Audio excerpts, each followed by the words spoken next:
Alaska is an exciting natural laboratory full of extreme events and hazards. To an earth scientist, an atmospheric scientist, or a space scientist, there's no better place to be to study these events up close and personal. The Geophysical Institute is located in Fairbanks, Alaska. It's part of the University of Alaska Fairbanks.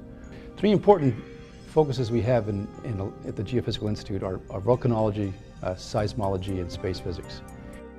Alaska Volcano Observatory is a volcano observatory that aims at monitoring all of Alaska's volcanoes. Alaska is by far the most active place in the country when it comes to volcanism. So over the last 40 years, where we have pretty complete records, there have been an average of about 2 eruptions per year around Alaska. The reason all of the work that we do here is important is that the hazards implications for a volcano erupting in Alaska can extend outside of the boundaries of just Alaska. Alaska is underneath the North Pacific air routes. These are international air routes. They connect, for example, like the West Coast to Asia.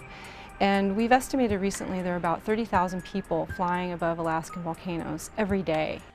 We observe volcanoes and get information about them using a variety of different methods.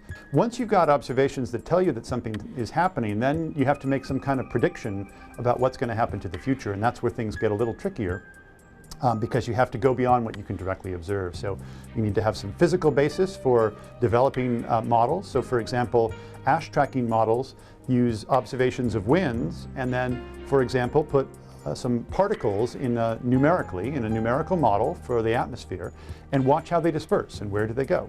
So that's an ash tracking model, like the PUF model that we use here. So these models allow us to make a prediction of where the ash is going to go after it's erupted.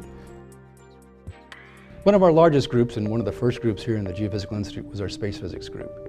The solar wind connects to the Earth in the Arctic and creates aurora, and currents in the ionosphere can wreak major havoc on satellites, wreck power grids.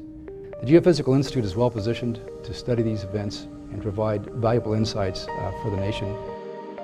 The aurora borealis and australis is charged particles from space impacting the upper atmosphere and creating light. And it just happens when the energetic particles, electrons and protons, strike the atoms and molecules of the upper atmosphere. It excites them.